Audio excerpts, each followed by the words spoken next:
Então, bem-vindos a mais uma aula do curso de Renormalização Algébrica e Simetria, BRST. Nesta aula, queria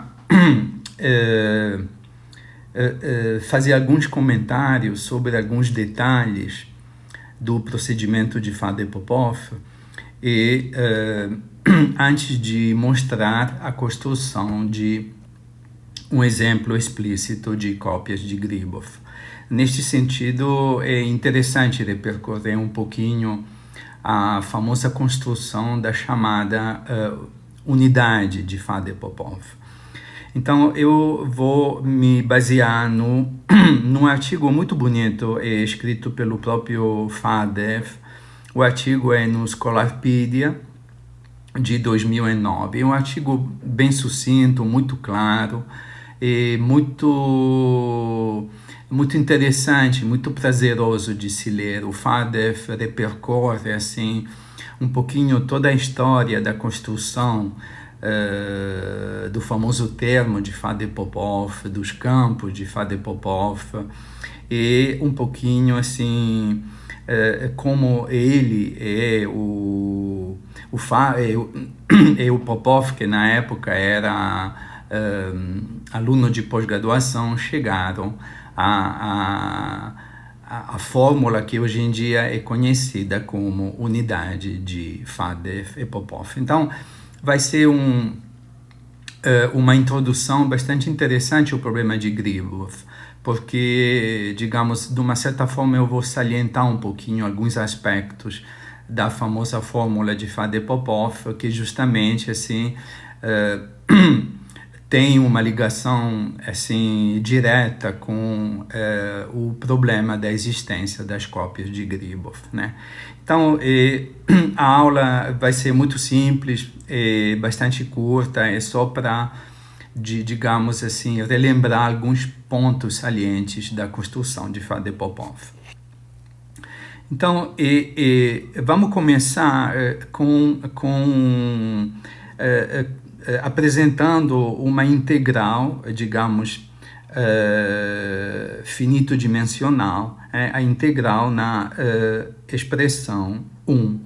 Então, aqui eu tenho um produto de deltas, de funções deltas, y e são n variáveis de integração, e m e j, os índices i, j variam de 1 a n, é uma matriz.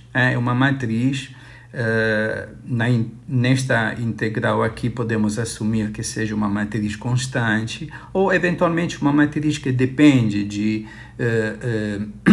certos parâmetros que não são as variáveis de integração. Então, a primeira hipótese que a gente vai fazer é que a matriz M possua uma inversa.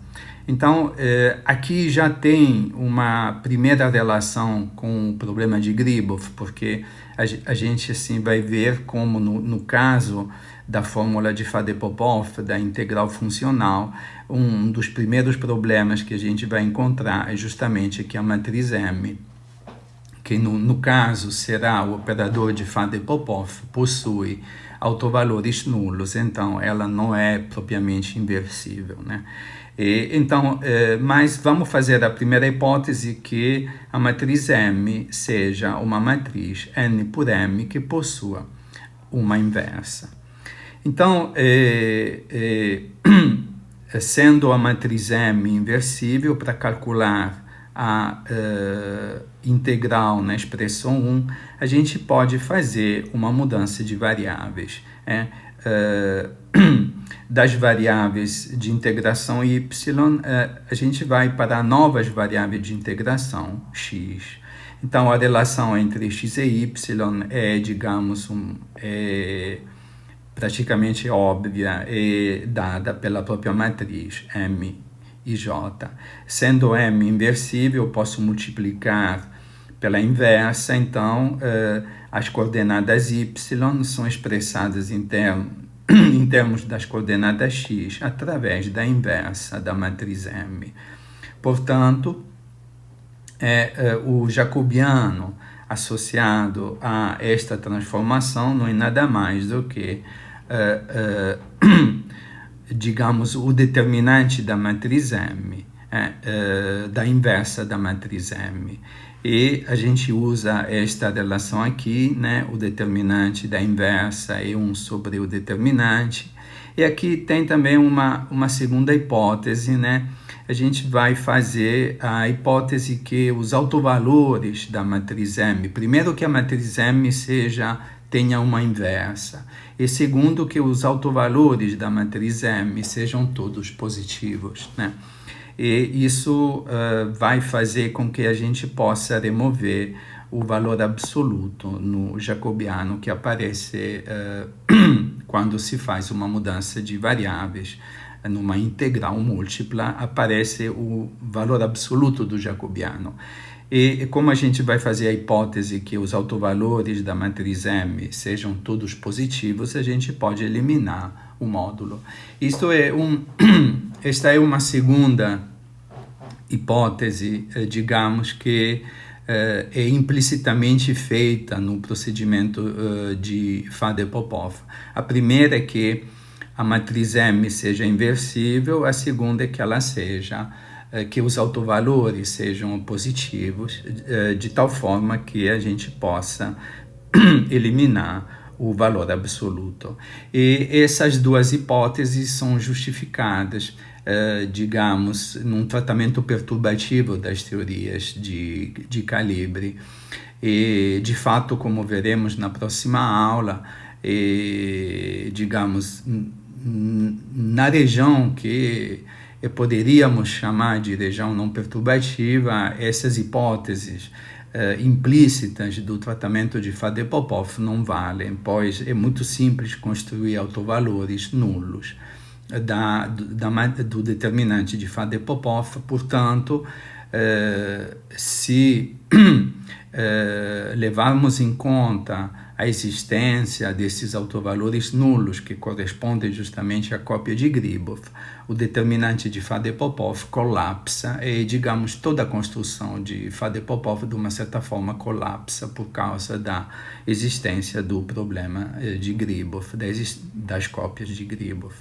Contudo, na região perturbativa, quando, digamos, a constante de acoplamento é muito pequena, que corresponde, no caso das teorias de calibre não abelianas, com liberdade assintótica, à região ultravioleta, realmente o determinante de Faddeev-Popov é basicamente positivo. Portanto, na região perturbativa, digamos, as cópias de Gribov de fato não apresentam assim um problema fundamental, digamos, simplesmente assim na região perturbativa, pelo que se vê da consistência dos cálculos e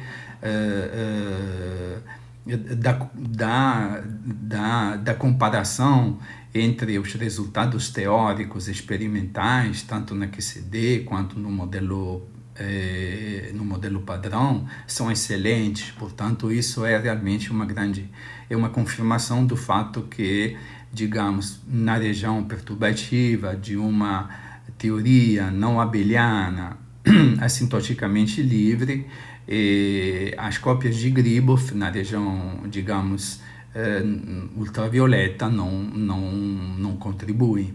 E, digamos, o problema de Gribov em si é, digamos, um problema de natureza não perturbativa, portanto, ele tem que ser levado em consideração num eventual tratamento não perturbativo da quantização das teorias de calibre não abelianas, né? Então,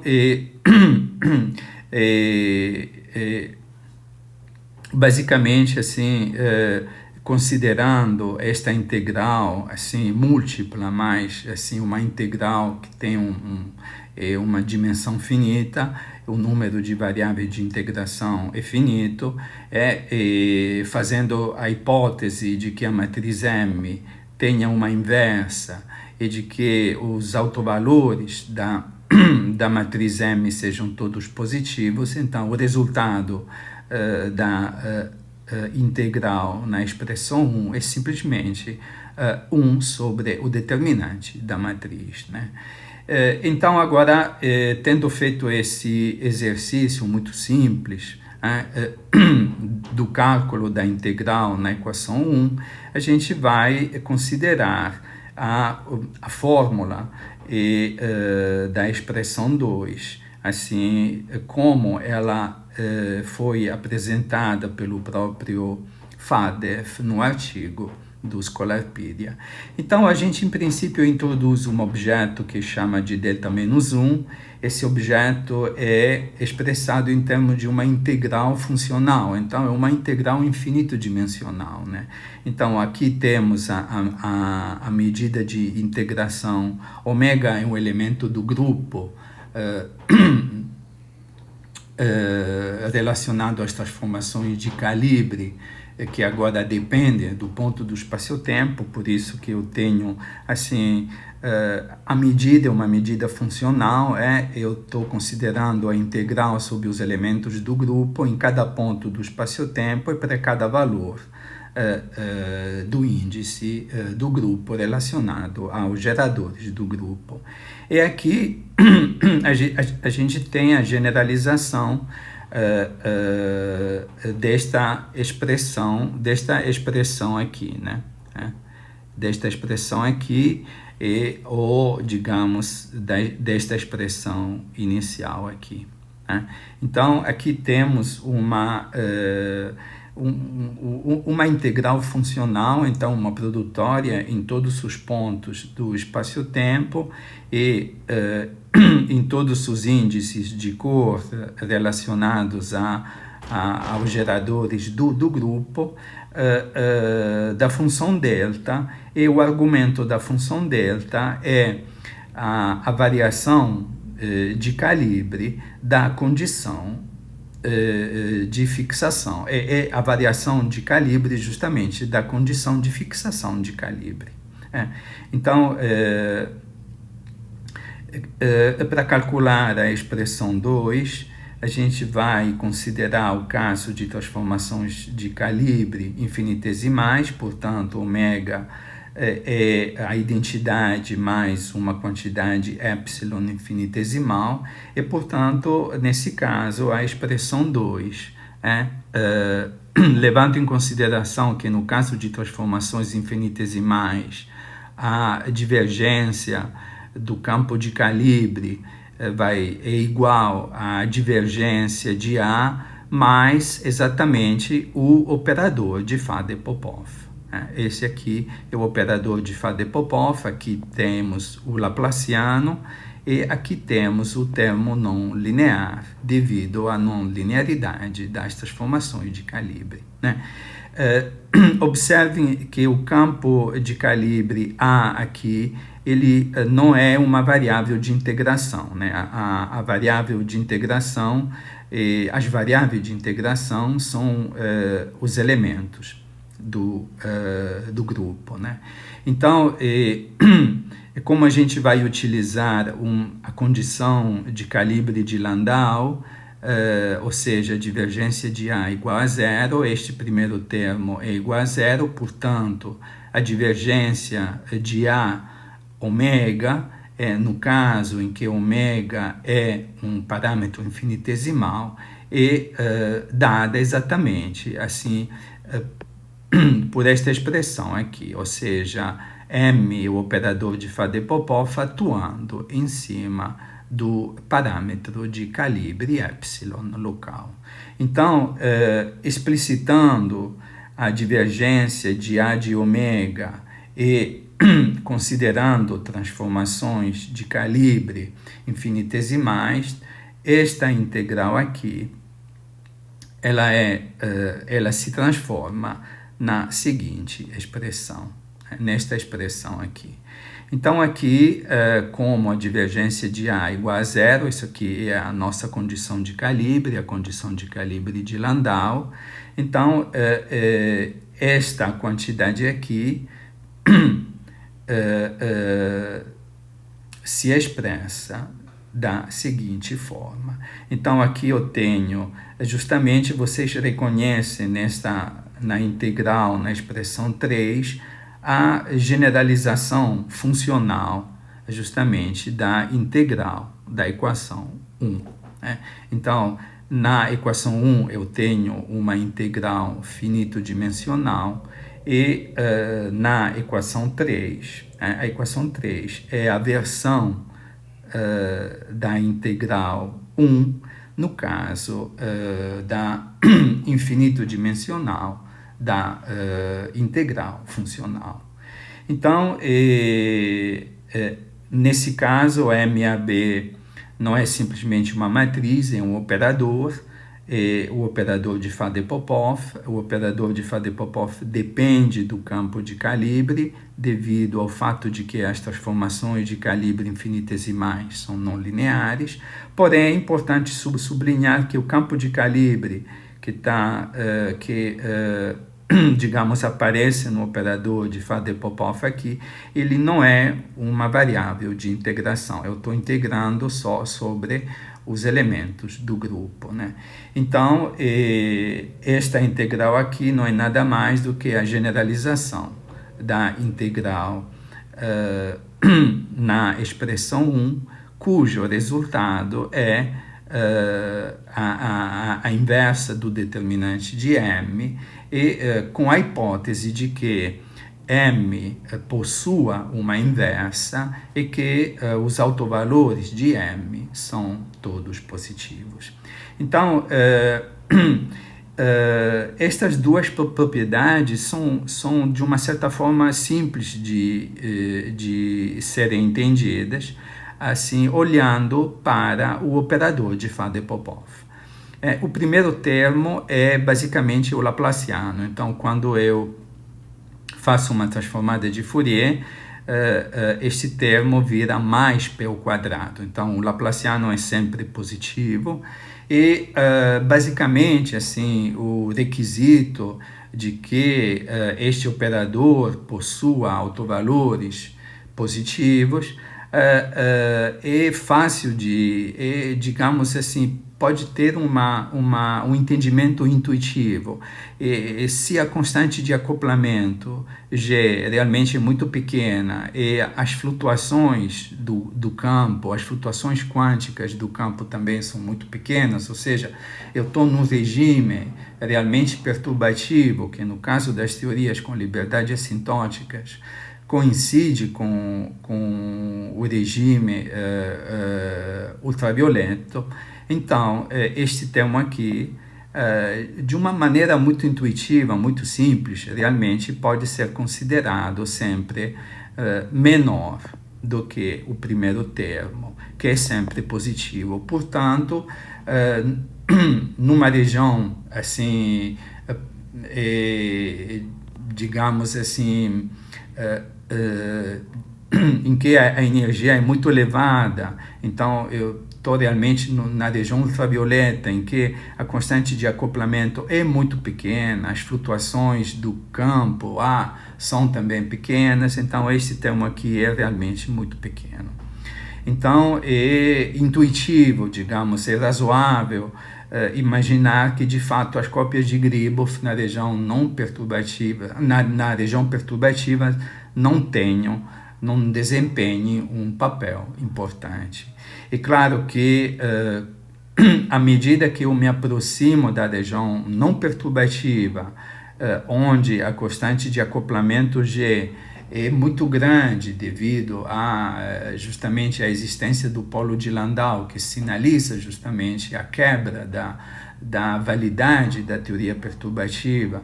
Então, à medida que eu me aproximo do polo de Landau, então a constante de acoplamento é cada vez maior e os efeitos não perturbativos necessariamente têm que ser levados em consideração. É claro que as cópias de Gribov devem ser levadas em consideração de uma maneira ou de uma outra, né? Então,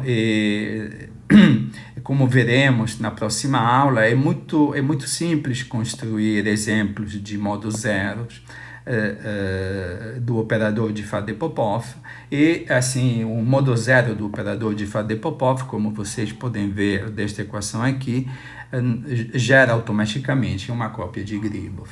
É muito simples construir assim exemplos de modo zero deste operador. De fato, este operador lembra muito assim o operador que aparece na equação de Schrödinger. Aqui eu tenho o Laplaciano e aqui é como se eu tivesse um certo potencial, né? De fato, no exemplo que veremos na próxima aula,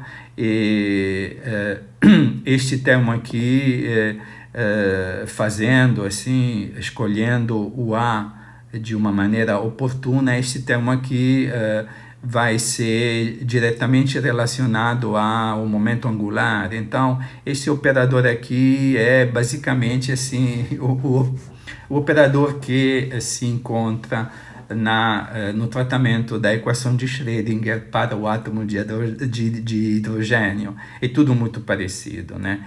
Então, o resultado, agora, digamos, podemos calcular a equação 3, ou a integral que aparece na equação 3. Então, levando em consideração a hipótese de que o operador de Faddeev-Popov tenha autovalores positivos, ou seja, ignorando de uma certa forma as cópias de Gribov, levando em consideração o fato que a gente praticamente está se referindo a valores muito pequenos da constante de acoplamento. Então, esta integral aqui não é nada mais do que a generalização assim, desta integral aqui. Então, a integral na expressão 3 não é nada mais do que a inversa do determinante do operador de Faddeev-Popov.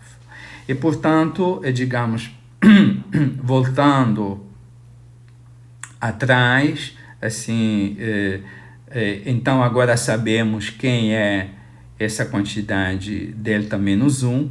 Essa quantidade, a quantidade delta não é nada mais do que o determinante do operador de Faddeev-Popov, este determinante aqui, associado à condição de calibre de Landau.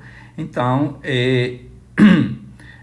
temos assim a expressão final, temos a famosa unidade de Faddeev-Popov, né? E essa unidade que é utilizada justamente para remover a degenerescência que existe, a degenerescência enorme que existe na quantização das teorias de Yang-Mills não abelianas, devido à existência das transformações de calibre locais, né? Então, essa é a famosa unidade assim, de Faddeev-Popov, assim, como, digamos, apresentada pelo próprio Faddeev no belo artigo na Scholarpedia.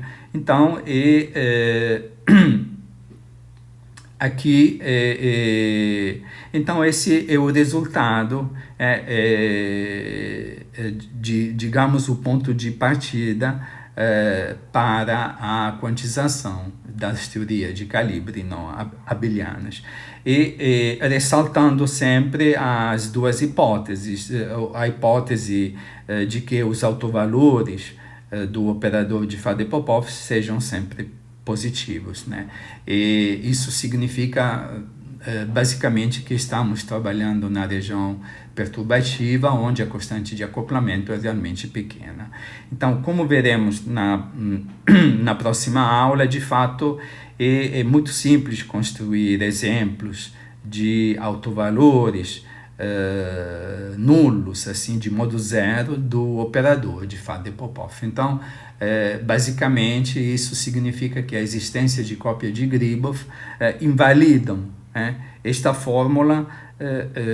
Em presença das cópias de Gribov, simplesmente colapsa, né? Então, quando assim, quando se quer tentar assim assim a melhorar o procedimento de quantização das teorias de calibre na região não perturbativa, é preciso levar em consideração a existência das cópias de Gribov. E como eu já falei várias vezes, esse é o problema da existência da cópia de Gribov é ainda um problema em aberto, né? E ainda há muito para ser pesquisado a respeito das cópias de Gribov, a respeito da construção da famosa região modular fundamental. Então, as cópias de Gribov sinalizam assim, de uma forma muito clara que tem ainda aspectos em aberto na quantização das teorias de calibre não abelianas, conectados justamente ao regime não perturbativo destas teorias.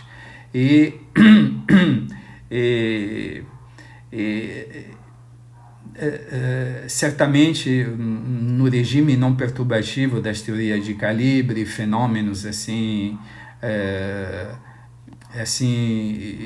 como o confinamento da cor, o confinamento dos quarks e dos gluons, assim, no caso da QCD, digamos, são fenômenos assim que são verificados assim experimentalmente praticamente todos os dias, né?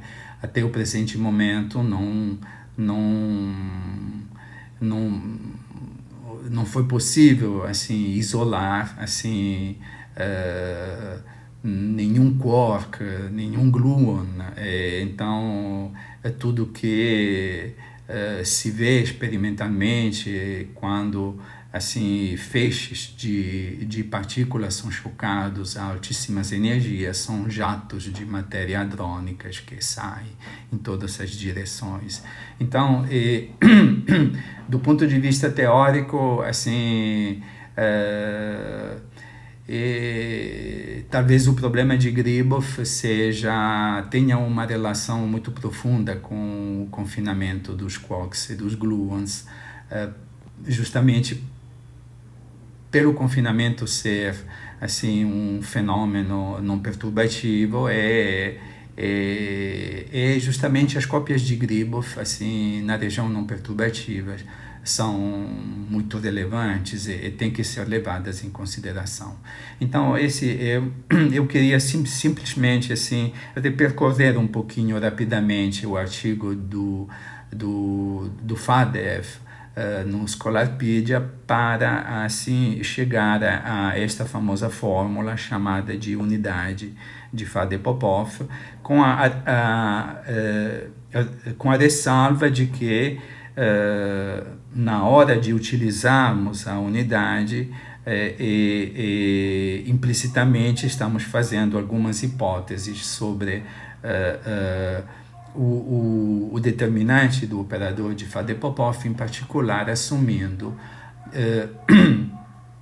que os autovalores do operador de Faddeev-Popov sejam todos positivos, e esse ponto intuitivamente